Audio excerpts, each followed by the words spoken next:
Good morning, everybody. Joe Chacho here. Happy Friday to everybody.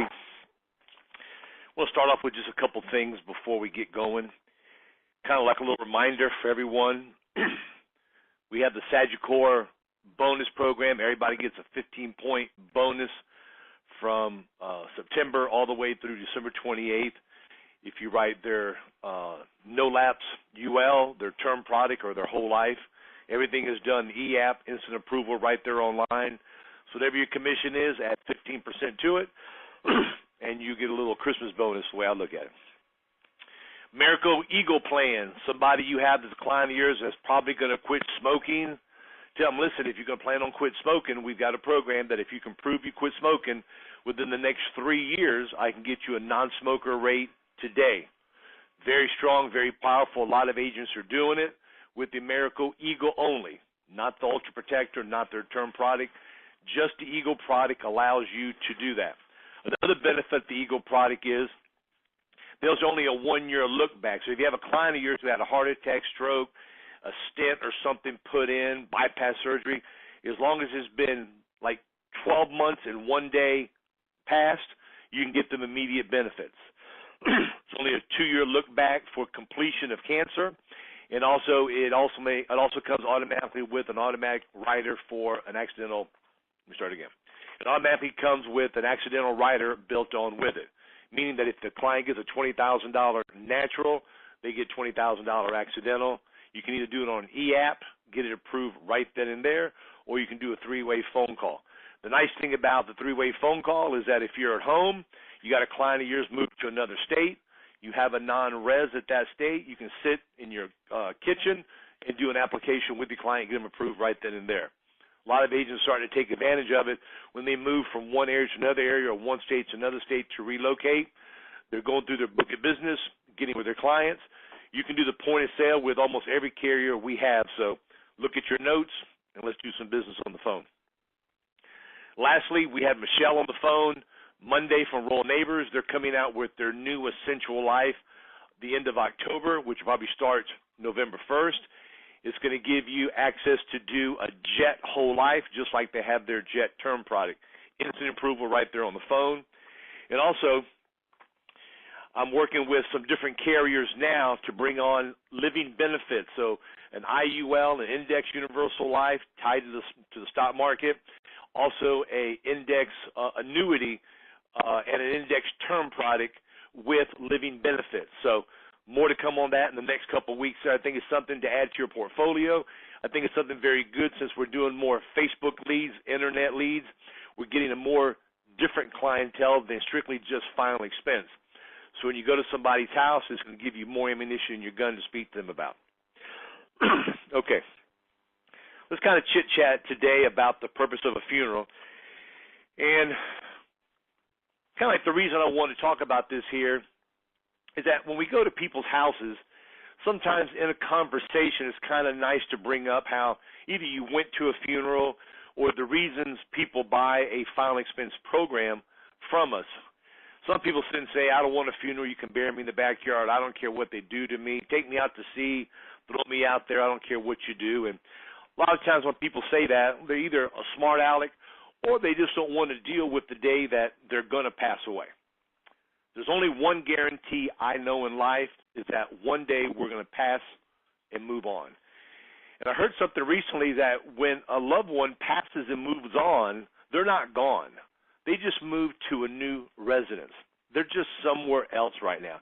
You can still visit them at their grave. You can still visit them and speak to them in your mind. You can drive around and be talking to them. And all that has to do is with the grieving process. So kind of like the reason for a funeral, the main reasons they say it is to allow us to pay the respects to the family or our family if we're actually at our own funeral. Have a good weekend. And it's for us to go there, visit with friends, visit with family. And what it does, it starts the healing process. People don't realize that a funeral is a very, very good thing to do because the reason they say they put the body out there for viewing is for people to actually see and realize that it's for real. the person has actually passed on, they've moved to a different location, and it's something I need just to accept and deal with. And everybody's grieves, the way they grieve is totally different. Some people get over it quickly, some people never get over it. And I think most of us kind of go through the ups and downs when you miss a parent or a loved one. It's hard to deal with it. I don't care how old you are. If a parent loses a child, it's probably one of the most traumatic things anybody can handle. Yet if you lose your mother, your father, your grandparent, it's still traumatic, but in your mind it's kind of like part of life.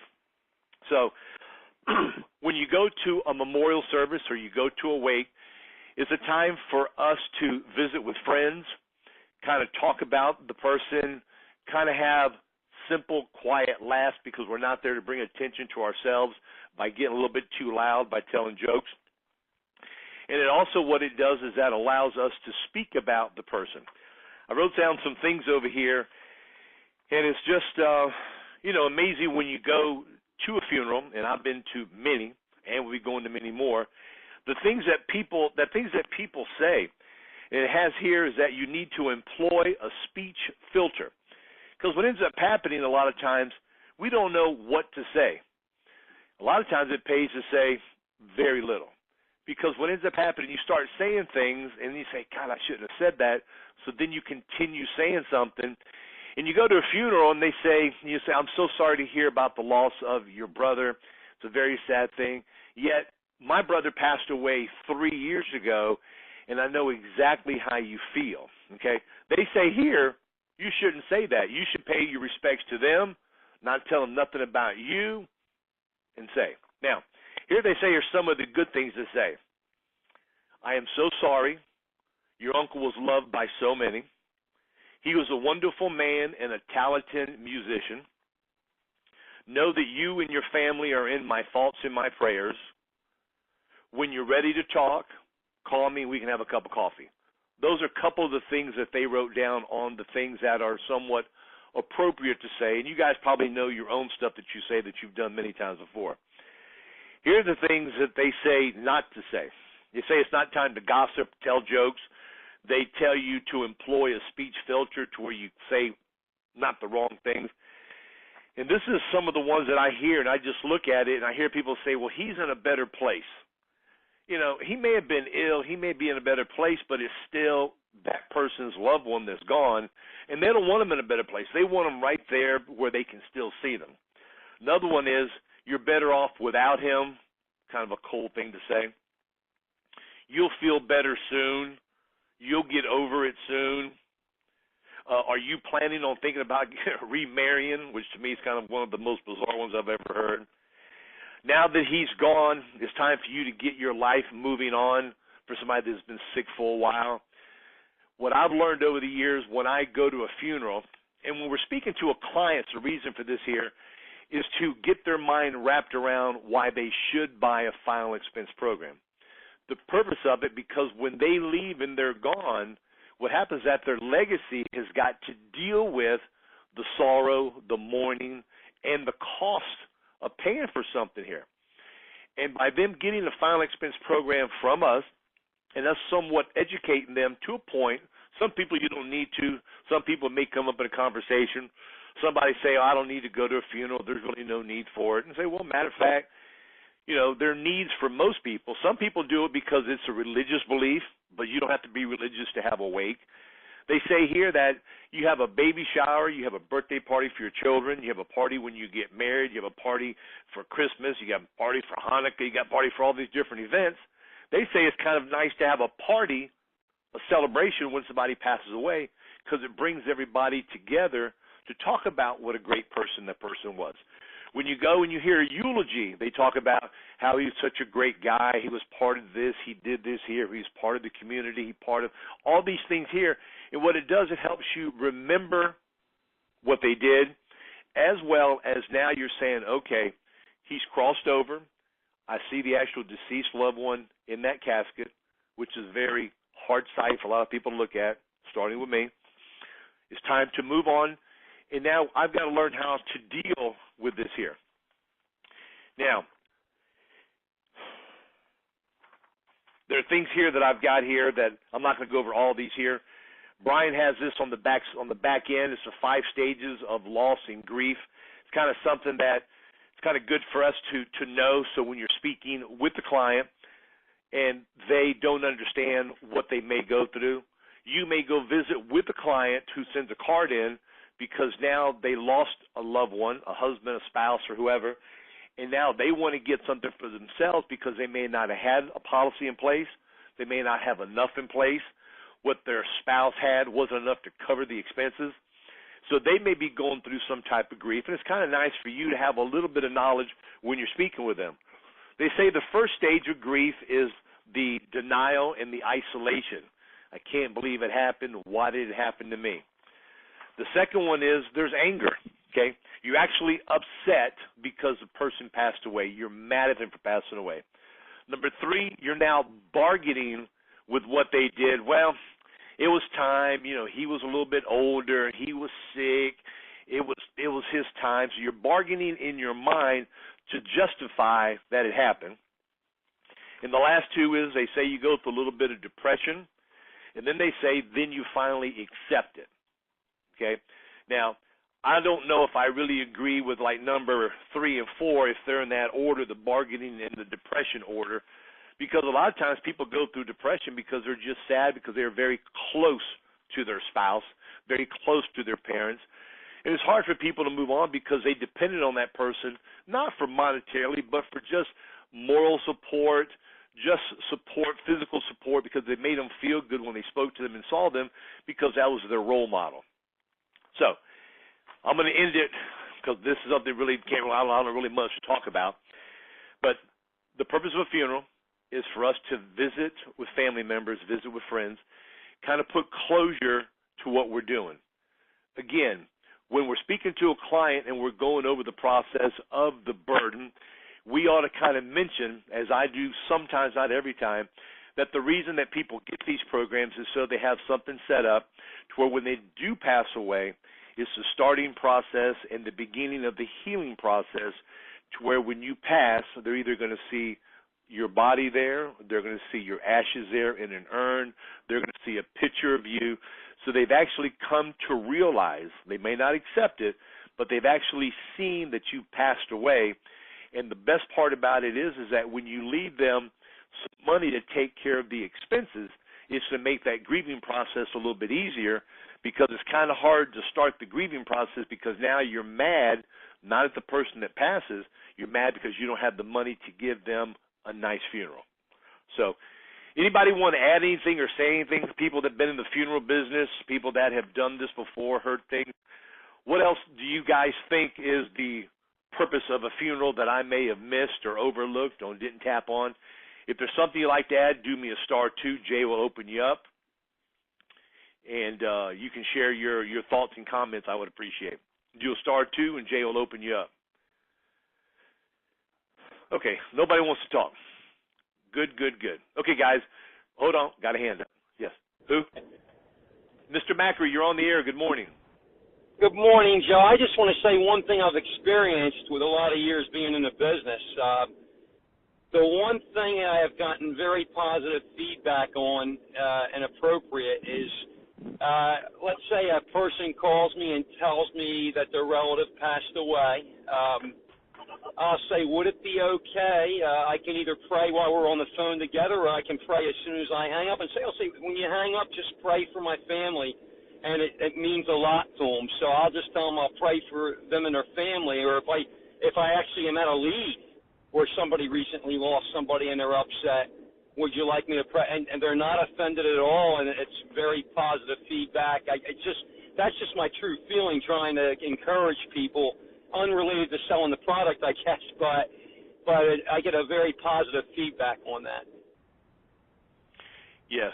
Matter of fact, by you mentioning that there, by doing something so simple as that there, it's a kind thing for yourself, because it kind of makes you feel good that you do feel bad, and then it hopefully will help you when you go visit with them. But one more thing here that I overlooked, and Jim, don't go yet because you may want to add something, is that they say the purpose of putting somebody's name in the obituary is to somewhat prove that they passed away, because it's hard to believe that your father was 70 years old, he passed away. Your older brother, who's only 63, passed away. Kind of one of those things that's kind of hard to believe. But yet when you see it, okay, and you actually read it, it starts that process there. Jim, now, if you go to somebody's house and they tell you that a loved one has just recently passed away, do you feel comfortable to ask them if they would like to pray? Is that part of your, because I know you are a real strong Christian man. Do you like to pray with the people when they say something about that? Yes, but what I do first is I listen to them first. I listen to what they have to say. And I can get vibes if they're not in the mood for something like that. I might just encourage them and say, I'm going to pray for you, and they'll do, oh, please do, or the family. But sometimes if I get the right vibes, I'll just go by their language and everything. Would you like me to pray with you before you leave? And I'm not forcing the thing is, I'm not forcing my beliefs on them. I'm just saying, would you like me to pray? And they're not offended, and actually a lot of them find comfort in it. And by doing that, it's, it could be different people of different faiths even. They just are happy that I'm thinking of them, to do something like that. It's not coming, because everybody grieves differently. I obviously went through it with my mother a little over a year ago, and, I went to a grief share thing at my church as well. So everybody grieves differently. So that's the other thing I always keep that in mind. I'm very sensitive with it. So I think that's what helps a little bit there with that. But, yeah, sometimes it's my clients, or sometimes it might even be somebody that didn't even buy off me, so. Right. Yeah. I think a lot of times when we discuss these things with people, we're doing it not ultimately to make a sale, but yet it just kind of makes you feel good that you're being just nice to somebody. It's just nice. And some people don't want you to pray. That's fine. Some people just want you to just say, I'm sorry to hear about your loss, and we'll be thinking about you, and, that's about it. Because what happens is that we don't realize we want to overanalyze it, and we don't know what's behind the scene, what they're feeling and what they're thinking. So, okay, Jim, anything else you'd like to add before I let you go? No, that's all, Joe. I just wanted to say real quick something unrelated that you talk about on the call a lot, reviewing coverage.